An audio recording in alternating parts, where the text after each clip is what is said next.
اسلام کا ابتدائی دور ہے۔ اللہ اکبر۔ ایک مسلم لڑکی مدینہ شریف کے بازار میں، یہودیوں کے بازار میں چلی گئی، اسے کچھ سونا خریدنا تھا۔ جب سونا خریدنے کے لیے جب ایک غیر مسلم یہودی کی دکان پہ گئی، اس سے کچھ سونا طلب کیا دیکھنے کے لیے، اس نے سونا دکھایا۔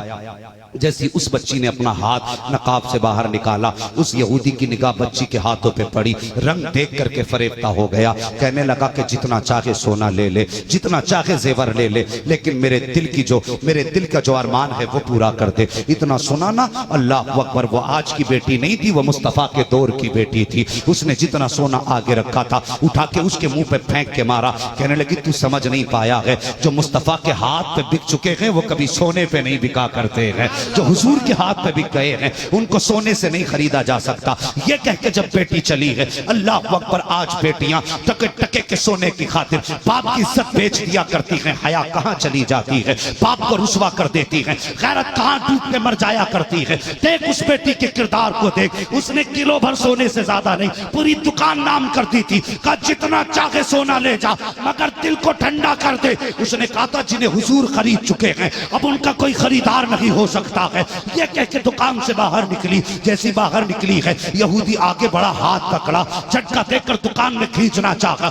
آخر بیٹی تھی، کیا کر پاتی، عورت ساتھ تھی، طاقت اتنی نہ تھی، لیکن سینے سے آواز نکلی، ایک صدا تھی، ہے کوئی اس بازار میں کوئی غیرت دار مسلمان جو اپنی بہن کی آبرو بچا سکے؟ او بہن کی آبرو کو لوٹنے والوں، کسی کی بیٹی کو گھر سے اغوا کر کے لے جا کر کے شان کی زندگی گزارنے والوں، تمہیں تو ڈوب کے مر جانا چاہیے۔ تم نے دوسرے کے باپ کو شرم سے جھکایا ہے، اس کے سر کو تم نے غیرت کی وجہ سے نیچا کر دیا ہے۔ تمہیں کیا لگتا ہے حوض کوثر کا جام ملے گا اگر تم کسی بیٹی کے باپ کو رسوا کرو گے؟ تو یاد رکھنا فاطمہ کے بابا کی شفاعت تمہیں نصیب نہیں ہو سکتی۔ نعرہ تکبیر، نعرہ رسالت۔ ہاں، جو لے کے جا رہے ہیں سبحان اللہ، سبحان اللہ، والے ہیں، جن کے ساتھ بیٹیاں جا رہی ہیں ان کے بھی تو سروں پہ ٹوپیاں ہیں، وہ بھی تو گوشت کھانے والے ہیں۔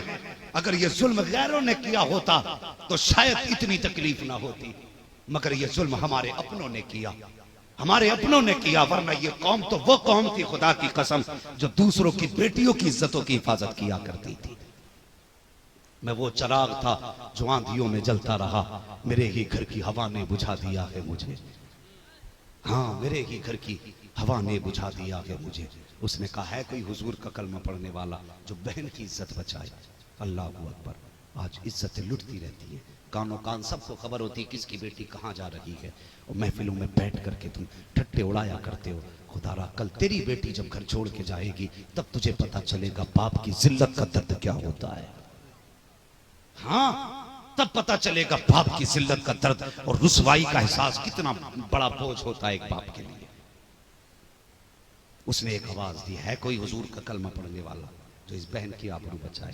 تو سن، یہ بازار یہودیوں کا، بستی پورا محلہ دشمنوں کا تھا، ایک کلمہ پڑھنے والا سبزی خرید رہا تھا، اس نے تھیلا وہیں چھوڑا، تلوار سنبھالی، ادھر چلا جدھر سے آواز آئی تھی۔ اللہ اکبر۔ یہ تھے ایمان والے، یہ تھے ایمان والے۔ آج بزدل کیوں پیدا ہو رہے ہیں؟ اس کی وجہ صرف یہ ہے کہ نظریں محفوظ نہیں ہیں، ہاں صرف اس لیے کہ نظریں محفوظ نہیں ہے۔ اس نے تلوار سنبھالی، ادھر گیا جدھر سے آواز آ رہی تھی۔ جب اس طرف گیا تو کیا دیکھا، یہودی نے بچی کا ہاتھ پکڑا ہوا ہے۔ اس نے جا کے تلوار کے دستے سے یہودی کے ہاتھ پہ جو وار کیا تو درد سے اس نے ہاتھ چھوڑا، اس نے بیٹی کا ہاتھ پکڑا، کمر کے پیچھے کر لیا۔ اس نے کہا تمہیں کیا لگتا ہے اتنی آسانی سے محمد کے شہر میں انہی کے کلمہ پڑھنے والی کی تم عزت لوٹ سکتے ہو؟ اس نے کہا جب تک یہ بھائی موجود ہے کوئی میری بہن کی طرف آنکھ بھی اٹھا کے نہیں دیکھ سکتا ہے۔ میں پوچھنا چاہتا ہوں کون سا رشتہ تھا اس بھائی کا؟ کیا اس کے خاندان کی بیٹی تھی؟ کیا اس کے باپ دادا سے رشتہ تھا؟ نہیں، یہ رہنے والی کہاں کی، وہ رہنے والا کہاں تھا؟ لیکن بات مصطفیٰ کے نام کی آ گئی تھی، بات بیٹی کی آبرو کی آ گئی تھی، سارے رشتے ناتے ایک طرف، بیٹی کی عزت کا رشتہ ایک طرف تھا۔ اس نے بیٹی کو پیچھے کیا، اس نے کہا جب تک یہ بھائی موجود ہے کسی میں ہمت نہیں ہے جو اس کی آبرو کی طرف نگاہ اٹھا کے دیکھ سکے۔ اللہ اکبر۔ پھر کیا تھا؟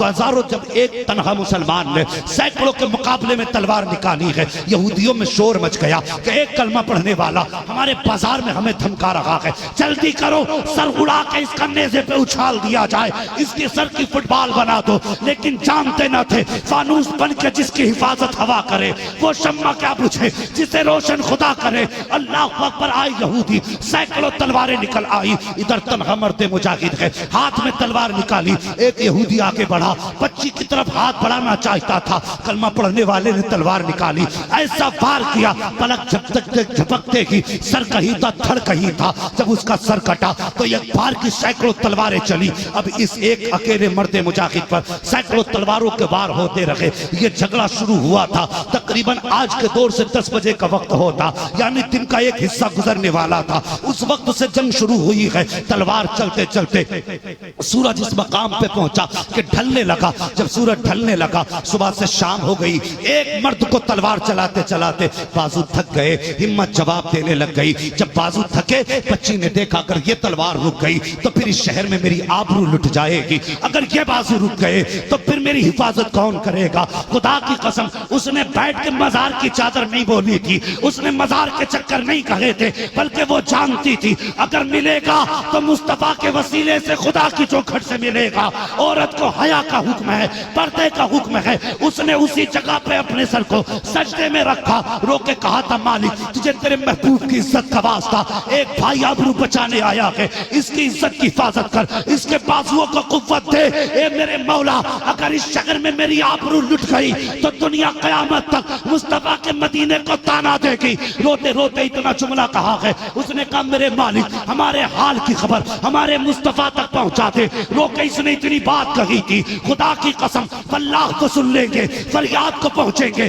اتنا بھی تو ہو کوئی جو آہ کرے دل سے. اس نے رو کے کہا تھا یا اللہ ہمارے حال کی خبر ہمارے مصطفیٰ کو پہنچا دے. ابھی اتنی بات کہی تھی کہ کمر کے پیچھے سے نعرہ تکبیر کی صدا آئی ہے. بچی نے سر اٹھا کے دیکھا تو کیا دیکھتی ہے, پیچھے پیچھے علی آ رہے ہیں, آگے آگے تیرے میرے نبی آ رہے ہیں. نعرہ تکبیر, نعرہ تکبیر, نعرہ رسالت, شہداء رسول کانفرنس, شہداء رسول کانفرنس, خاندان اہل بیت, خاندان اہل بیت, نعرہ حیدری, نعرہ حیدری, یا حسین, یا حسین, ہاتھوں کو بلند کر کے بولیے یا حسین, یا حسین, یا حسین, یا حسین. نعرہ تکبیر, نعرہ رسالت. ہاں میں پوچھنا چاہتا ہوں, اگر ہم اکیلے کھڑے ہو جاتے تھے تو ٹل نہ سکتے تھے, اگر جنگ میں اڑ جاتے تھے پیر شیروں کے بھی میدان سے اکھڑ جاتے تھے. اور یار دشت تو دشت ہے, دریا بھی نہ چھوڑے ہم نے, ہاں بحر ظلمات میں توڑا دیے گھوڑے ہم نے. ہاں آج ہماری نظروں میں انصاف نہیں رہا. خدا کے واسطے کسی کی بیٹی کو گھر سے لے کے نہ جا, کسی کے باپ کے 18 سال کی محنت میں پانی نہ پھیر. اگر شیطان بہکائے تو تجھے شیطان کی طرف نہیں جانا, تجھے تو رحمان کی طرف جانا ہے, تجھے اپنے خدا کی طرف جانا ہے. اگر چاہتے ہو اللہ تمہاری بیٹیوں کو عزتیں دے تو دوسرے کی بیٹیوں کی عزت کیا کرو. ہاں دوسرے کی بیٹیوں کی عزت کیا کرو.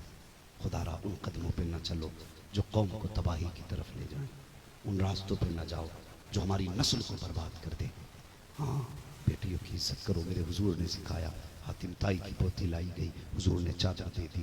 کسی نے کہا حضور دشمن کی بیٹی ہے, چادر دے رہے ہیں. میرے حضور نے فرمایا چپ ہو جا, بیٹی بیٹی ہوتی ہے, چاہے کافر کی بیٹی ہو چاہے مسلمان کی بیٹی ہو. ہاں یہ ہمارا اسلام ہے. اور آج کلمہ پڑھنے والا بڑی ہنسی کے دوسرے کی بیٹیوں کی محفلوں میں باتیں بتاتا ہے. شرم آنی چاہیے, حیا آنا چاہیے.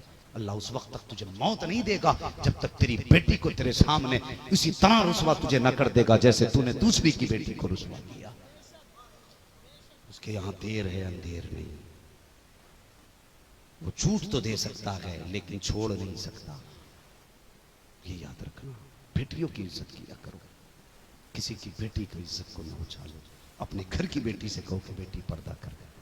باپ کیا نہیں کرتا بیٹی کے لیے, کیا نہیں کرتا. وہ کبھی بیٹی ہو باپ کو سمجھنا ہے تو کبھی گھر سے نکلنا ہو تو کبھی بازار میں منڈی میں جا کے دیکھو, جن کے بال سفید ہیں گردن جھکا کے ہاتھ میں تھیلا لے کے کھڑے ہوتے ہیں, ان سے پوچھو کون سی مجبوری اللہ کے بازار میں کھڑا کیا ہے؟ ایک پیٹ کی بات تھی، اکیلا آدمی تو کیسے بھی پیٹ پال لے گا، لیکن جس کے بال سفید ہو گئے پھر بھی کمر پہ ہاتھ رکھ کے بازار میں کھڑا ہے، مزدوری کے لیے آیا ہے۔ یقیناً جب پوچھو گے تو جواب یہی ہوتا ہے، مولانا میں نے بیٹوں کے بھی نکاح کر دیے، 3 بیٹیوں کے بھی نکاح کر دیے، ایک بیٹی رہ گئی ہے، اس کے ہاتھ پیلے کرنے ہیں، یہ مجبوری ہے جس نے مجھے بازار میں لا کے کھڑا کیا ہے۔ ایک باپ اپنی عزت کے لیے بڑھاپے میں تیرے لیے بوجھ اٹھا رہا ہے، اور تو بیٹی ہو کے باپ کا خیال نہیں کر سکتی؟ باپ کے لیے تو اتنا نہیں کر سکتی؟ کیا نہ کیا باپ نے تیرے لیے، کیا نہ کیا؟ یہ چاہتا تو تجھ سے برتن دھلوا کے پڑوس میں گھر کے خرچے چلاتا، یہ چاہتا تو تجھ سے محلے میں صفائی کرا کے کسی کے گھر کی تجھ سے اپنے گھر کا چولہا جلاتا، لیکن اس نے پیبند لگے کپڑے پہنے، لیکن کبھی تیرے کپڑوں پہ پیبند نہیں آنے دیا۔ کیوں؟ تاکہ میری بیٹی کا کوئی بدن نہ دیکھ پائے۔ اس نے خود تو پیبند لگی جوتیاں پہنی، لیکن کبھی تجھے گھر سے ننگے پیر میں نکلنے دیا، اس لیے کہ میری بیٹی کو کوئی حقارت کی نظر سے نہ دیکھے۔ آج ایک بیٹی کتنی آسانی سے باپ کو رسوا کر کے چلی جاتی ہے، باپ کو ذلیل کر کے چلی جاتی ہے۔ وہ جوان تجھے بھی خدا کا واسطہ، خدا کے واسطے کسی کی بیٹی کی عزت کے ساتھ کھلواڑ نہ کرنا، ہاں کسی کی بیٹی کی عزت کے ساتھ کھلواڑ نہ کرنا، ورنہ تو نہیں جانتا اگر تو نے کسی کی عزت کو اچھالا اور باپ اپنی بے بسی پر آنسو بہا کے کمرے میں بیٹھ کے رویا تو تجھے کیا لگتا ہے؟ اس کے آنسو تو نے نہیں دیکھے تو کسی نے نہیں دیکھے، اس کا درد کسی نے نہیں جانا تو تو نے نہیں جانا۔ خدا کی قسم اگر وہ اندر بیٹھ کے رویا، آنکھ میں آنسو آئے، کسی کو خبر ہو نہ ہو، مدینے والے مصطفیٰ کو خبر ہو جاتی ہے، حضور کو خبر ہو جاتی ہے۔ کریں گے نا انشاءاللہ گھروں میں پردے کو لازم؟ بولیں انشاءاللہ، ورنہ اگر بیٹیاں حد میں نہیں تو کتنے جلسوں میں آ کے بیٹھو، کچھ نہیں ہونے والا۔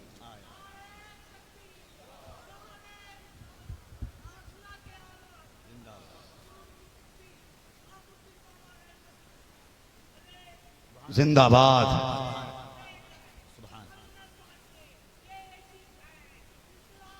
زندہ ہوتا ہے ہر کربلا کے بعد، واہ واہ، ہاں خود ہی کو کر بلند اتنا کہ ہر تقدیر سے پہلے خدا بندے سے خود پوچھے بتا تیری رضا کیا ہے۔